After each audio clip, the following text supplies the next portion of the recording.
Good morning, dear students. Uh, as well, you know that the COVID 19 is going on, the third phase with a dangerous position throughout the India as well as Telangana also, so that the, the government of Telangana uh, has given the holidays to stay at home for the students as well as lecturers, those who are working at government degree colleges throughout the state. For the benefit of the students and the Honorable Minister for Higher Education as well as the dynamic Commissioner for Collegiate Education has given us a very good opportunity, us means lecturers, a very good opportunity to stay at home and take the PPT videos, and these videos should be uploaded in YouTube so that the students, those who are at home, should listen the PPT classes and take the good opportunity from staying at home to prevent from COVID-19 also. So once again we are thankful to the Minister for Higher Education, Honorable, and Honorable Dynamic Commissioner. You know that we come to the class point. Directly we are coming to the class. First of all, I introduce myself. I, Ratnadhari Pragna Kumar, lecturer in computer science, that is government department of computer science, and I'm working at government degree college for sciences at Adilabad. So, dear students, as we know that today's topic I am going to teach is deadlock, avoidance, Peterson solutions,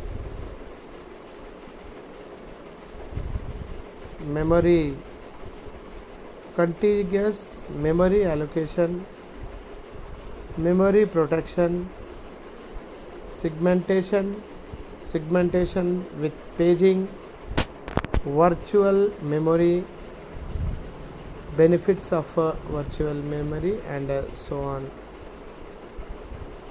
Come to deadlock avoidance. Deadlock avoidance can be done with Banker's algorithm. Here, what is Banker's algorithm? Banker's algorithm is resource allocation and deadlock avoidance algorithm, which test all the requests made by process for resources.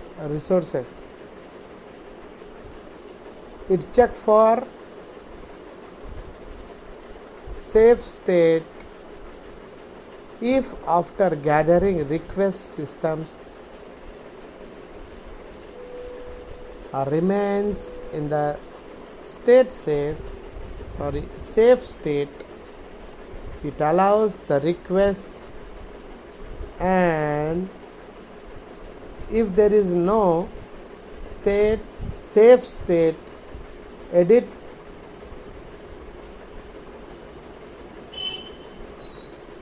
do not allow the request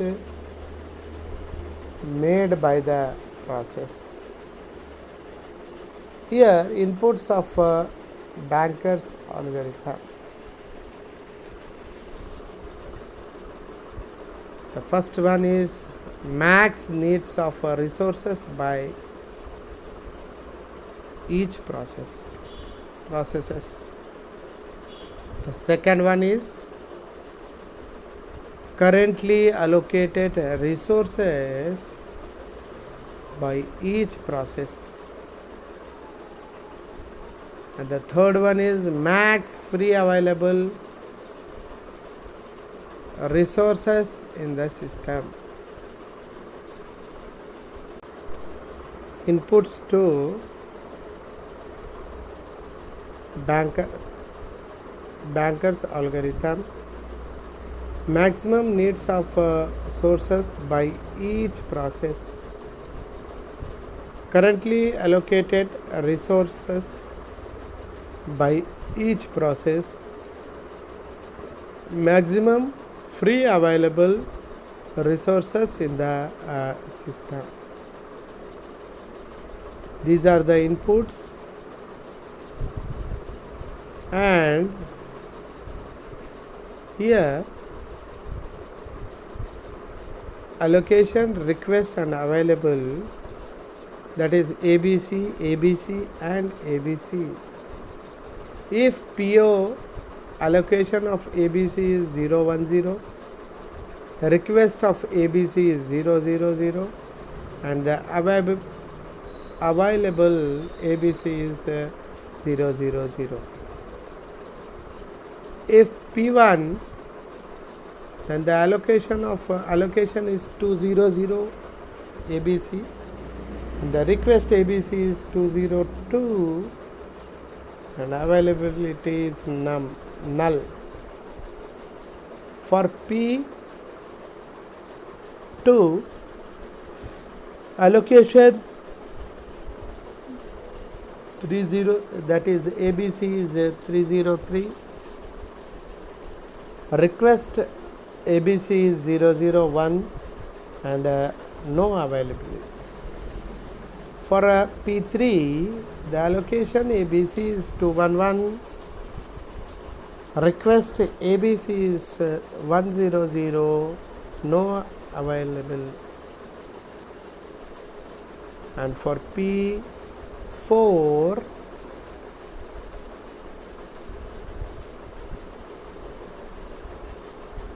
P3 211, and the request is 100, no available. For P4, the allocation is 002, and the request ABC is 002, and no available. Here detection algorithm usage. When should the deadlock detection be done? Frequently or infrequently? The answer may depend on how frequently deadlocks are expected to occur, as well as the possible consequence of not catching them immediately. In a bracket, if deadlocks are not removed immediately when they occur, then more and more processes can back up, that is backup in double quoted, behind the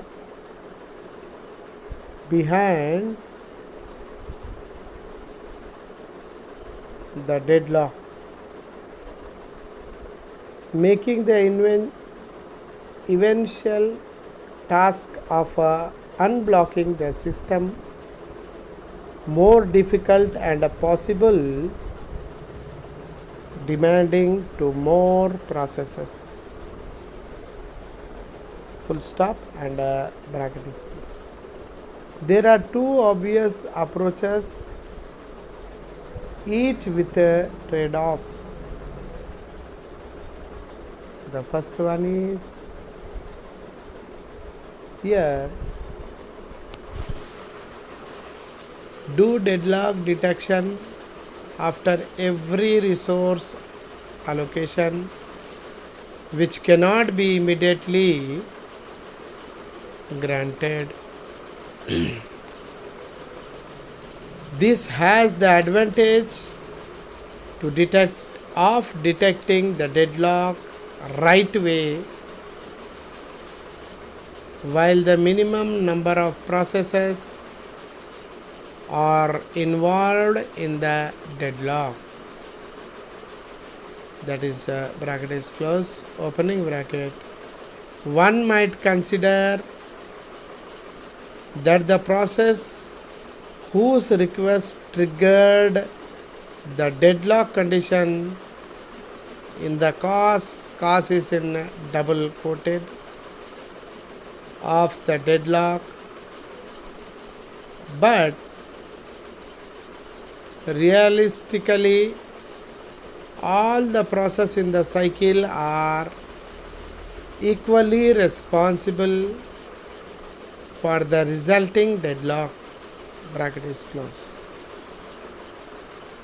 The downside of this approach is the extensive overhead and performance hit caused by checking for deadlocks so frequently. Do the second one, do deadlocks detection only when there is some clue that a deadlock may have occurred, such as when CPU utilization reduces to 40% or some other magic number. The advantage is that deadlock detection is done much less frequently, but the downside is that it becomes impossible to detect the processes involved in the original deadlock, and so deadlock recovery can be more complicated and demanding to more process.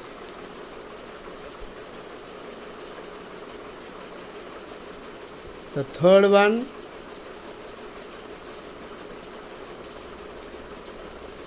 as I read, a third alternative comes to mind. Keep a historical large resource allocations, since that last known time of no deadlocks. Do deadlock checks periodically, that is in bracket once an hour, or when CPU usage is low, question mark, and the bracket is closed, comma, and then use the historical log to trace through and determine when the deadlock occurs and what processes cause the initial deadlock. Unfortunately, I am not certain that breaking the original deadlock could then free up the resulting log jam. That is full stop, bracket is closed.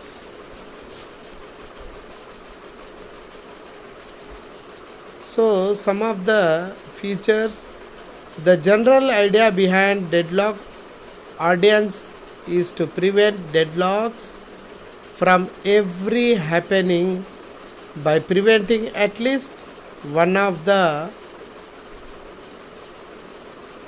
aforementioned conditions. This requires more information about each processes and A and D in capital letter tends to lead to low device utilization. In a bracket, that is, it is a conversion approach. In some algorithms, the scheduler only needs to know the maximum number of each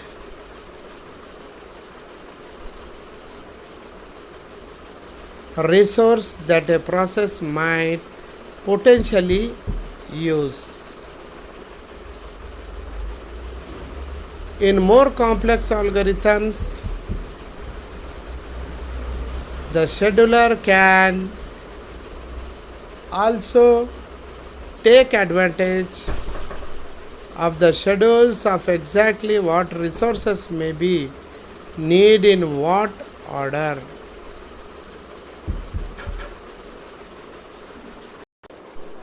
When a scheduler sees that starting a process or gathering resources request may lead to future deadlocks,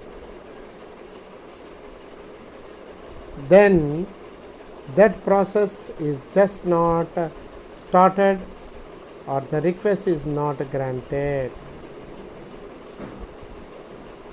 A resource allocation states is defined by the number available and allocated resources and the maximum requirements of all processes in the system.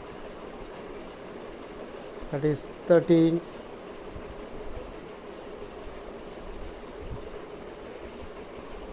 Here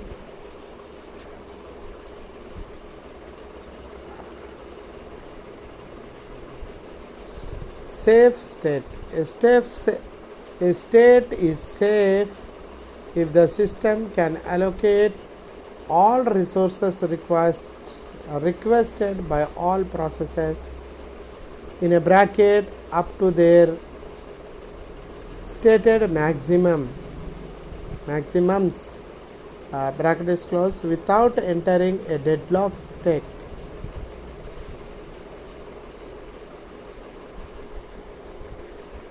Here,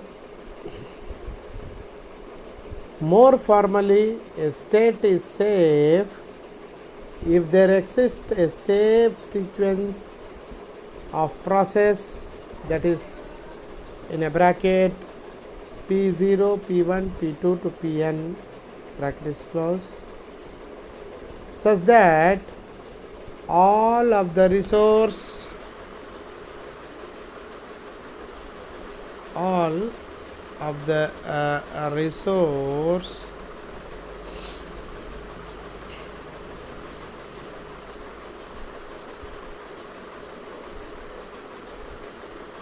a request for Pi can be granted using the resources currently allocated to Pi, and all processes Pj where j is greater than I, that is in a bracket, that is if all the process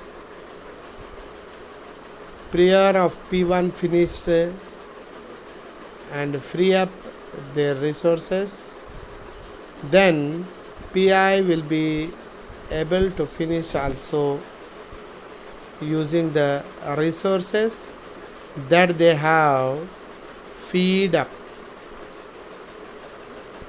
If a safe sequence does not exist, then the system is in as unsafe state, which may lead deadlock.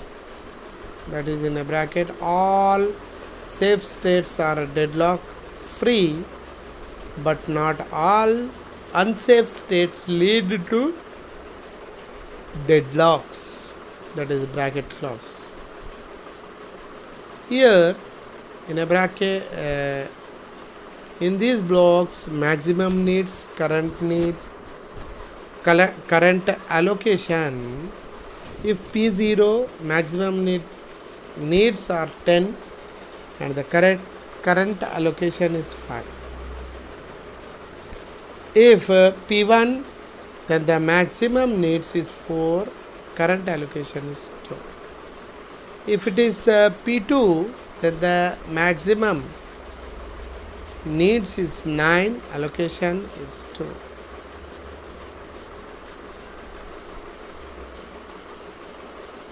Here, safe, unsafe, first is unsafe and safe in this deadlock. Safe, unsafe and deadlocked state space. And what is a Peterson's solution? The next important topic. Peterson's solutions are some properties of this method. This solution is developed in user mode. This is a software mechanism. This is a busy waiting solution. It used both turn, TURN in a whole capital letter, and interested, the whole interested in capital letter, that is a variable, full stop. The disadvantages, the solution works for two processes, but this solution is best scheme in use mode for critical section. And the second disadvantages, this is also a busy waiting solution, so CPU time is wasted, and because of the spin lock in double quoted, and that is also a in capital letter spin, SPIN space lock LOCK. Problem can come, that is spin lock problem can come, and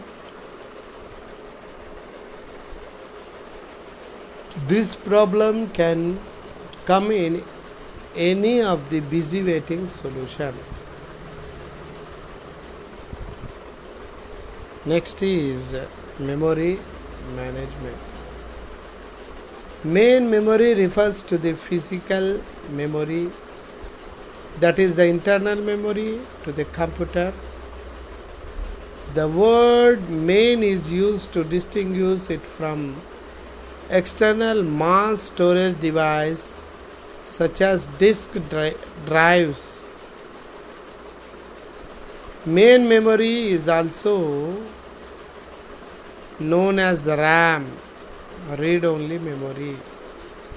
The computer is able to change only that data that is in main memory. Therefore, every program we execute and every file we access must be copied from a storage device into main memory. All the programs are loaded in the main memory for execution. Sometimes complete program is loaded into the memory, but sometimes parts of the routine of the program is loaded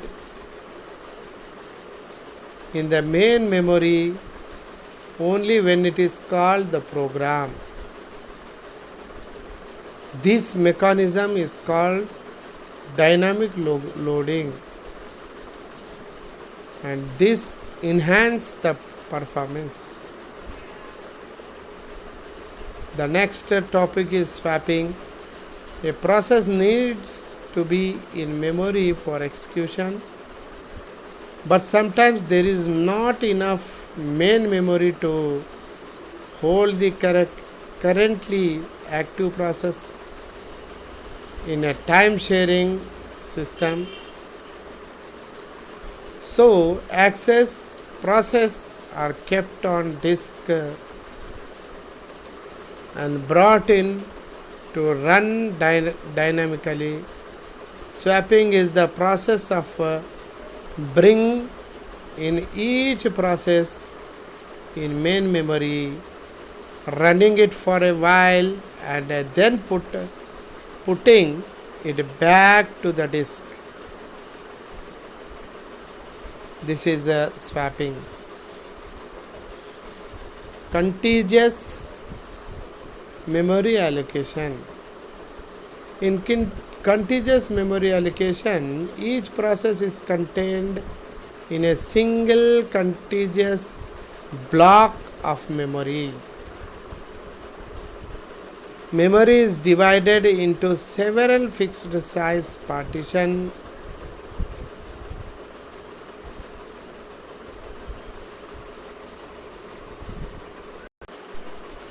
In contiguous memory allocation, each process is contained in a single contiguous block of memory. Memory is divided into several fixed size partitions. Each partition contains exactly one process. When a partition is free, a process is selected from the input queue and loaded it. The free blocks of memory are known as holes. The set of hole is reached to determine which hole is best to allocate. What is the next topic? Memory protection.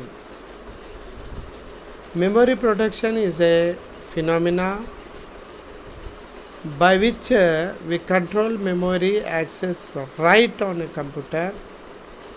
The main aim of it is to prevent a process from accessing memory that has not been. Memory is divided into several fixed size partitions, and each partition contains exactly one process. When a partition is free, a process is selected from the input queue and loaded into it. The free blocks of memory are called as holes. The next is memory protection. Memory protection is a phenomenon by which we control memory access rights of a computer. The main aim of it is to prevent a process from accessing memory that has been allocated to it. Hence, prevents a bug within a process from affecting other processes or the operating system itself, and instead result in a segmentation fault or store violation exception being sent to the disturbing process, generally kills a process. Here memory allocation. Memory allocation is a process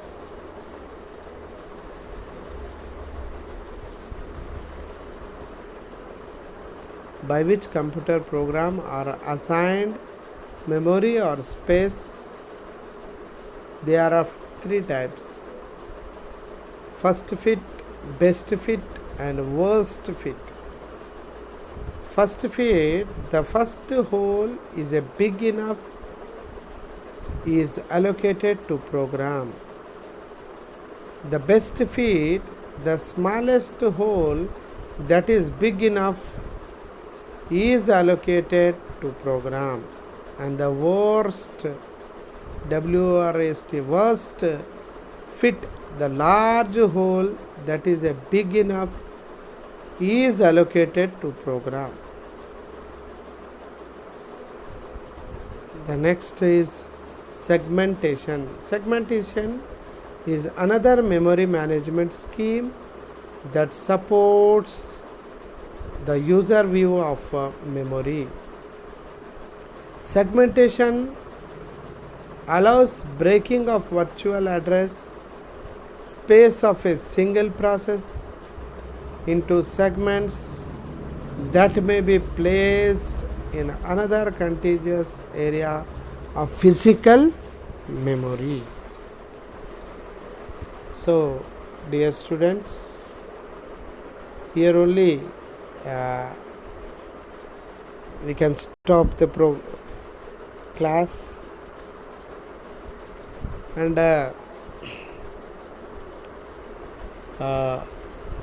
I think you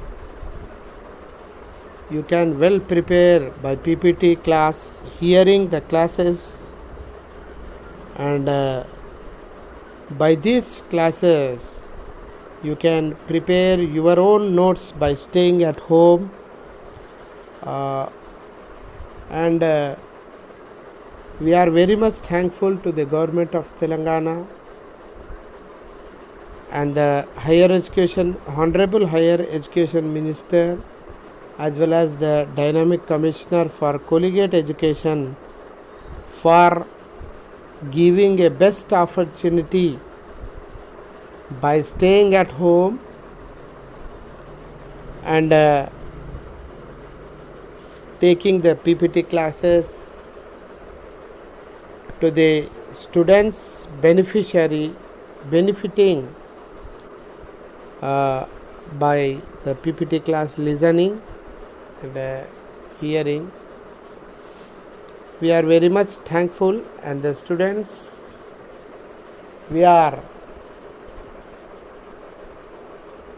I think you will prepare well for the examination point of view by staying home only. Why? Because the government has given to prevent us from COVID-19 the holidays, and enjoy holidays by staying at home safely.